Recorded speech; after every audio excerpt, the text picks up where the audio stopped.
अस्सलाम वालेकुम, नमस्ते, सत श्री अकाल। कैसे हैं आप लोग? उम्मीद करती हूँ ठीक होंगे, खुश होंगे। मैं वाजिका अली और मेरे साथ हैं तारिक नियाज़ी। अस्सलाम वालेकुम, नमस्ते, सत श्री अकाल। उम्मीद करता हूँ ठीक होंगे, खुश होंगे। दोस्तों जहाँ रहें खुश रहें, माँ बाप का ख्याल करें, क्योंकि माँ बाप पे तो सभी कुछ है। आज की हमारी वीडियो है सुभाष चंद्र बोस से रिलेटेड। सो स्टार्ट करते हैं अपनी वीडियो को। Let's start. टाइटल है सुभाष चंद्र बोस। सो स्टार्ट करते हैं।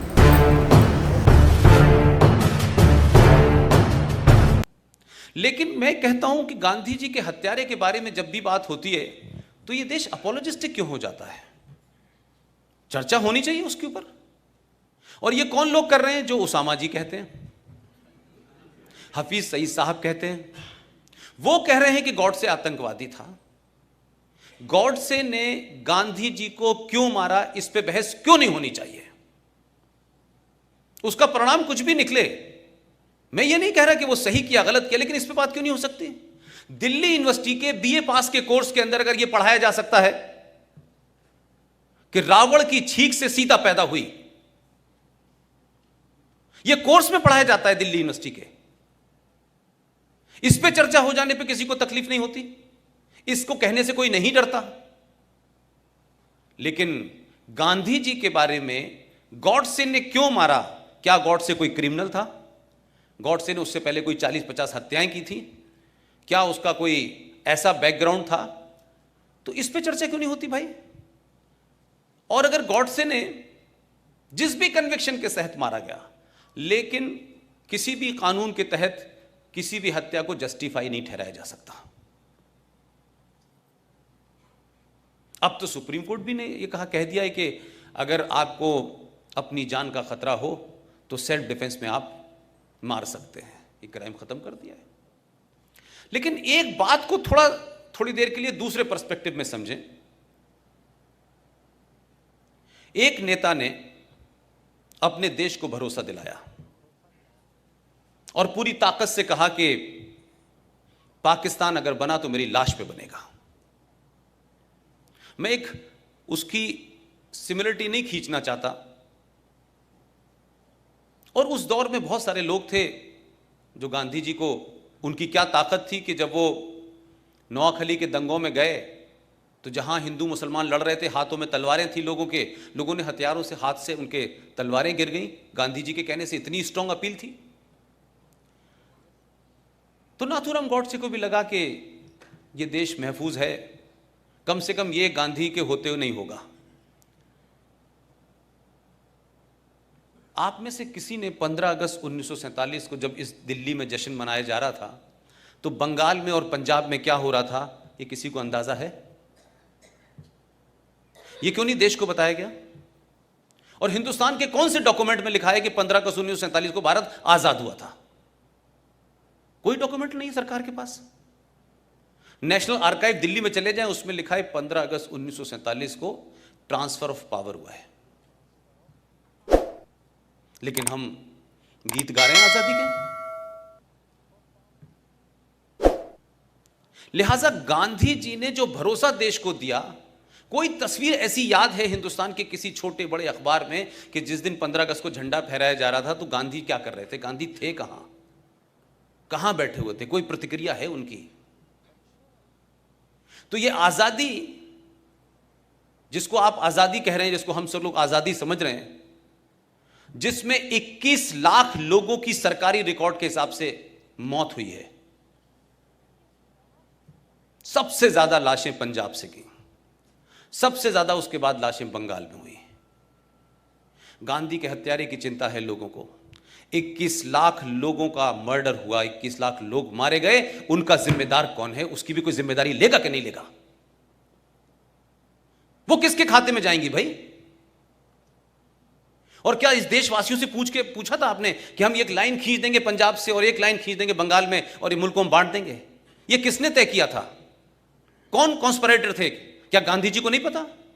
क्या गांधी जी की सहमति से नहीं हो रहा था? कि गांधी जी को नहीं पता था कि कौन कौन लोग इसमें शामिल हैं? तो गांधी जी की क्या प्रतिक्रिया थी भाई? अंबेडकर से उनका किसी बात पे विवाद हो गया तो अंबेडकर जी के पास पहुंचे और कहा कि मैं आपकी बात से सहमत नहीं हूं, और धरने पे बैठ गए। तो अंबेडकर जी के शब्द हैं, उन्होंने कहा, गांधी जी आपकी जरूरत इस देश को है, आप अनशन मत करिए। मेरी बात ठीक है, लेकिन क्योंकि आप देश के लिए जरूरी हैं, इसलिए मैं आपकी बात की वजह से अपनी बात वापस ले रहा हूं। फिर एक दूसरी घटना घटी जब सुभाष चंद्र बोस को कांग्रेस का अध्यक्ष बनाया गया, तब भी गांधी जी ने धरना दे दिया।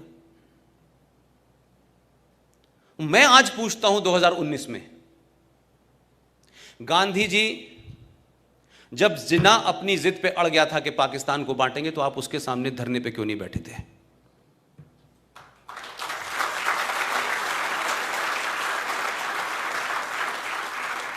आप धरना देते, कुछ भी करते, ये देश नहीं बंटने देते ना। मैंने कोई एपिसोड नहीं देखा गांधी जी ने जिन्ना से बात की हो कि देश मत बांटो। तो जो आपने रवैया अंबेडकर के साथ किया, सुभाष के साथ किया, वो जिन्ना के सामने क्यों नहीं किया आपने? आप ऐसे अमरण अनशन पे क्यों नहीं बैठे कि नेहरू के ऊपर भी दबाव बन जाता? आपने तो उस कॉन्स्पिरेसी में शामिल हुए आप कि जिस जवाहरलाल नेहरू को 14 में से एक भी वोट नहीं मिला था, फिर भी आपने अपने हाई मॉरल ग्राउंड को स्टार्ट किया और कहा पटेल से, क्या कहते कि नेहरू की हार मेरी हार है, और पटेल जी ने कुर्सी छोड़ दी। तो पहली ईवीएम हैकिंग तो आपने तब कर ली थी और ओपनली किया आपने।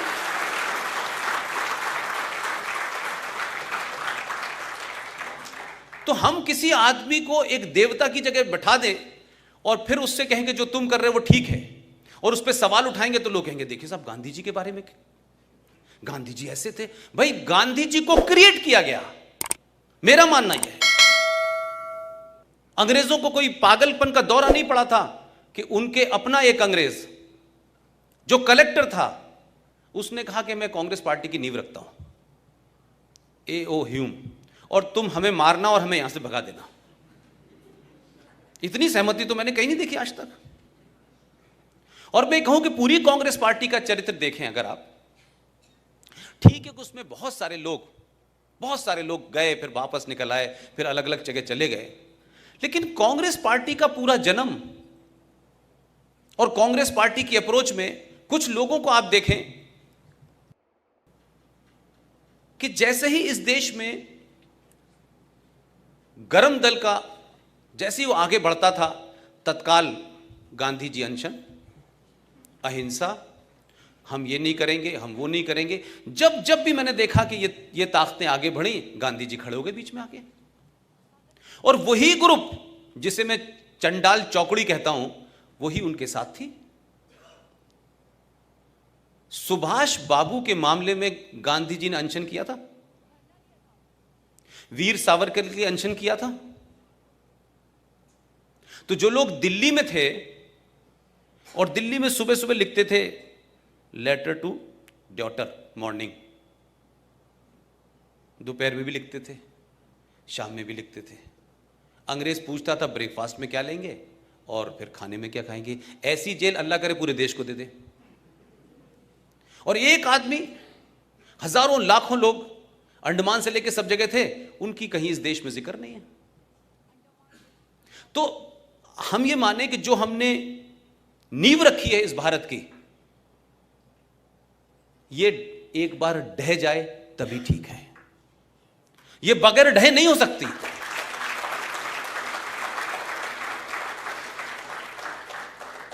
हमने ये देश इसलिए आजाद नहीं कराया था कि नेहरू जी प्रधानमंत्री बन जाएं 16 साल, और उनकी ताजपोशी जब मुमकिन होती है, जब इस देश के एक आदमी को, आज के रिकॉर्ड में अगर कहूं तो 1945 में उस आदमी को अंग्रेजों से मिलकर नहीं हटाया गया। क्या सुभाष चंद्र बोस 1945 में गायब हुए, उसमें नेहरू जी के अलावा दूसरी फोर्सेस नहीं थी? और ये बात मैं इसलिए कहता हूं कि अब से 6 महीने पहले जो हम लोगों की पिछले 4 साल से लड़ाई चल रही थी, वो पूरे तौर पे समाप्त हो गई। आप सबको पता होगा कि 6 महीने पहले हम लोगों ने सुभाष चंद्र बोस के सिलसिले से जो सिलसिला चल रहा था कि उनके सारे डॉक्यूमेंट को डीक्लासिफाई किया जाए, वो क्लासिफाई भी हुए। लेकिन बड़ी लड़ाई ये थी कि भारत का प्रधानमंत्री पहली बार आजाद भारत में 15 अगस्त के अलावा 21 अक्टूबर को जब सुभाष चंद्र बोस ने यूनाइटेड भारत में आज़ादी की घोषणा की थी, उस वक्त मेरा ख्याल है कि दुनिया के 11 देशों ने उसको मान्यता दी थी। ये डर कांग्रेस के लोगों को लगा कि हम तो ट्रांसफर ऑफ पावर में बैठे हैं कि हमारा नंबर आने वाला है, ये बीच में कहां से आ जाएगा। तो क्या कॉन्स्पिरेसी हुई कि 43 से 45 तक सुभाष गायब हो गए, और अभी 6 महीने पहले जब भारत के प्रधानमंत्री 21 अक्टूबर को भारत के लाल किले पे 15 अगस्त के अलावा दोबारा गए और झंडा फहराया।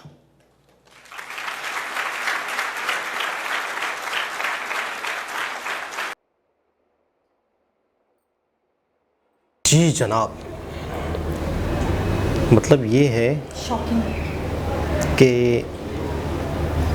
वो जो पुरानी हिस्ट्री है हम उस पर अक्सर जिक्र करते हैं कि हमें तो कुछ पढ़ाया गया, हमें कुछ बताया गया, तो इसका मतलब ये है कि पुरानी हिस्ट्री तो क्या, अभी की जो हिस्ट्री है, आज़ादी की जो हिस्ट्री है, उसमें भी इतने राज दफन हैं, इतनी चीज़ें अभी तक पोशीदा हैं, इतने मामलात हैं, इतने गड़बड़ हैं। अच्छा, इससे पहले एक वीडियो थी अभिजीत चावड़ा, उसमें भी उन्होंने साफ कह दिया था कि ये प्लांटेड शख्स थे, ये एक प्लान था और इस तरीके से ये लाए गए थे।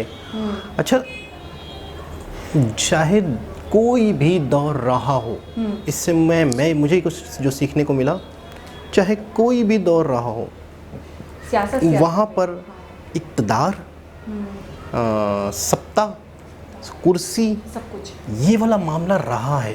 अच्छा, उन्होंने उस वक्त ये नहीं सोचा कि हम क्या कर रहे हैं, इससे नुकसानात कितने हैं आने वाली नस्लों के। जो शख्स उस वक्त अपने छोटे से मफाद के लिए कुछ भी कर रहा होता है, जो आज भी हो रहा है किसी न किसी सूरत में, और ये जो आज हो रहा है ये आने वाले 10-20 साल में, 25 साल में, 40 साल में आने वाली नस्लें भुगतेंगी। वो कहेंगे यार हमारे बड़ों ने ये कर दिया, फलाने सियासतदानों ने यूँ किया था, आज हमारा मुल्क का ये हाल है, आज हमारे मुल्क के ये हो गया, मसला हो गया, ये हो गया। तो उस वक्त कुछ फ़ैसले ऐसे थे जो अगर वो वाकई जनता के लिए, अपने कंट्री के लिए अड़ जाते और सिर्फ, अच्छा मैं ये सोचता हूँ, क्या लोगों को ये नहीं पता कि हमने ज़िंदगी भर रहना है? मतलब क्या है ज़िंदगी भर? आज तक गांधी जी हैं, आज तक नेहरू जी हैं, क्या है मतलब, क्या ये चीज़ें थी? लेकिन देखिए राज खुल रहे हैं। तो कहने का मतलब ये है कि यार लोगों ने ज़िंदगी भर तो रहना नहीं है, ज़िंदगी भर तो खाना नहीं है, कितना बैंक बैलेंस होगा, आप अपने बच्चों के लिए कितना कर लोगे? अच्छा, वो तो एक शख्सियत भी नहीं थे ना, खुद तो आपने जाने ही खाली हाथ है। वो तो ठीक है, लेकिन मैं एक बात और भी आपको कहूँ कि चले हमारे पॉलिटिशियंस जो हैं वो लूटते हैं, तो हमें पता है वो लूटते हैं, वो करते हैं, वो हैं, वो कोई डुअल पर्सनैलिटी नहीं है। लेकिन गांधी जी के हवाले से जितना मैं जानती हूँ, जितना मैंने समझा है इस चैनल पे और इस चैनल से पहले भी, वो तो खुदा सिर्फ शख्सियत है, उनको तो लोग बापा खुदा इस तरीके से मानते हैं, हमारे मतलब सब कुछ थे, बहुत सम्मान, बहुत रिस्पेक्ट। और अभी भी इस वीडियो में ये बात बोली गई है कि उनके मर्डर पे चर्चा नहीं होती है, ठीक है ना, क्योंकि 21 लाख लोग जो उसी वक्त उनकी जानें गई, उनके साथ जुल्म सितम हुआ, उनको मारा गया, काटा गया, लेकिन उसकी बात नहीं होती। लेकिन इसके ऊपर जो है गांधी जी के जो मर्डर को लेकर वो अभी भी मतलब बात होती है, नहीं होती है, कुछ लोग कहते हैं उठाओ ये पहलू, कुछ लोग कहते हैं नहीं उठाओ, कुछ लोग डरते हैं। तो मतलब ये एक राज बना हुआ है, ठीक है। उनने बार बार उस शख्स का नाम भी लिया कि उन्होंने मारा तो क्यों मारा, इस पर बात नहीं करने देते। दूसरी बात मैं ये कहना चाहूँगी जो मुझे बहुत ज़्यादा हैरानकुन लगती है, एक तो ये पर्सनालिटी वाली बात कि यार वो पॉजिटिव थे या नेगेटिव थे। मैं तो बीच में कंट्रोवर्शियल लिखा हुआ भी है साइड पे, कुछ मैं कंफ्यूज हो गई। नहीं, ये पहली वीडियो नहीं है, अभिजीत चावड़ा वाली वीडियो आप सही कह रहे हैं, और एक वीडियो और देखी थी हमने, आपको याद है कि नहीं याद है? उसमें उसकी क्या नाम है, मुझे याद आ रहा है, कौन से सिंह थे, भगत सिंह, भगत सिंह की बात हो रही थी। भगत सिंह की आई थिंक बायोग्राफी थी कुछ था, तो उसमें भी बताया गया था कि भगत सिंह जो है बहुत गर्म जोश थे, बड़े गर्म खून के थे, और हाँ, और वो क्या कहते हैं, वो तो कुछ भी कर गुजरते, लेकिन उनको भी गांधी जी ने रोका था, और बाद में फिर उनको गिरफ्तार कर लिया गया और फिर इस तरीके से उनकी मतलब डेथ हुई। तो मैं ये सोचती हूँ कि हमेशा ये बीच में आ जाया करते थे। अच्छा, अब एक और बात मुझे बताएं, वाकई मुझे ये बात मुझे भी आंसर नहीं समझ में आ रहा, और हमारे व्यूवर ज़्यादा बेहतर समझते हैं, शायद वो मुझे तसल्ली बख्श आंसर दे दें और बता दें। मेरा आप सबसे सवाल है, कि क्योंकि गांधी जी बहुत बहुत बहुत पॉजिटिव है, बहुत पॉजिटिव, जितना मैं जानती हूँ। झूठ नहीं बोलना, बुरा नहीं करना किसी के साथ, और बददियांती नहीं करना, जो उनकी मैन मुन्ना भाई में भी हमने देखा है कि वो दिखते थे तो सीधी राह पर चलना, किसी के साथ गलत नहीं करना। तो जब वो धरना देते थे, चंद्रा बोस के अगेंस्ट उन्होंने धरना दिया कि जवाहरलाल नेहरू को, वो वल्लभ भाई पटेल को मिल रहा था वोट, तो उन्होंने बोला नहीं, मैं जवाहर यानी कि उनकी हार, जवाहरलाल नेहरू की तो समझे मेरी हार है। तो फिर उन्होंने खुद से सीट छोड़ दी। उन्होंने कहा ठीक है, क्योंकि वो रिस्पेक्ट करते थे। हाँ, वो रिस्पेक्ट करते थे। उन्होंने सम्मान के चक्कर में नहीं, वो उनके सामने नहीं आके खड़े कि नहीं जी मेरा बनता है, और जो बातें जो नहीं, गांधी जी की रिस्पेक्ट करते थे। जो भी उस वक्त के लोग थे वो गांधी जी की रिस्पेक्ट करते थे। नहीं, वो ये है ना कि सामने आ जाता है इंसान कि नहीं यार ये तो गलत कर रहे हो आप, मेरे साथ नाजायज कर रहे हो, लेकिन उन्होंने ये सब नहीं कहा। आपको याद होगा डॉक्टर विवेक बिंद्रा ने भी इस बात को उठाया था कि उन्होंने खुद खुशी छोड़ दी अपनी सीट। अच्छा, उस वक्त उन्होंने धरना दे दिया। धरना देना अपने आप में बड़ी बात होती है कि बाइकआउट कर देना उस चीज़ का, ठीक है। फिर उसके बाद दोबारा उन्होंने धरना दिया, जब मतलब उनको अपनी बात मनवानी थी, अपनी मनचाही चीज़ करवानी थी, तो उन्होंने धरना दिया। तो जब चंद्रा बोस के हवाले से जीना ने ये बात बोल दी थी, अभी मेरे लिए ना जीना मेरे सगे हैं, ना चंद्रा बोस मेरे सगे हैं, ना गांधी मेरे सगे हैं। अभी मैं तीनों पर्सन्स को नहीं जानती हूँ, मैंने जितना सुना है और जितनी इन्फॉर्मेशन है उसकी बिहाफ पे बात करें। तो जब एक शख्स जीना, जिसने आपको बोल दिया, गांधी को बोल दिया, ये लोगों को बोल दिया कि अगर बोस सत्ता में आते हैं और बोस के मातहत में काम करने के लिए तैयार हूँ, उनका विचार उसकी रिस्पेक्ट में करूँगा, और बोस जैसा कहेंगे वैसा मैं करूँगा, मैं उनको अपना लीडर मानने के लिए तैयार हूँ। तो अगर जीना बोस के मातहत होकर काम करते तो पार्टीशन नहीं होता। आप इस बात से मुत्तफिक हैं? क्योंकि वो जैसा बोलते वो वैसा करते। तो फिर उस वक्त गांधी जी क्यों नहीं आ गया है? उस वक्त उन्होंने उनको सत्ता क्यों नहीं दी? तो यही चीज़, पार्टीशन से बच जाता। यही चीज़ें हैं, यही सवालात हैं जो कंफ्यूज कर रहे हैं कि अगर, अच्छा दूसरी चीज़ ये है कि ये तो एक चीज़ हो गई, लेकिन एक चीज़ और बड़ी ख़तरनाक और बड़ी हैरत अंगेज़ कि ये जो देश मिला है ये पावर ट्रांसफ़र हुई है। पावर ऑफ ट्रांसफ़र, यानी कि एक होता है लेटर होता है कि हमने आप लोगों को आज़ाद किया या ये किया, मतलब हम पावर में हैं, हम आपको पावर दे रहे हैं।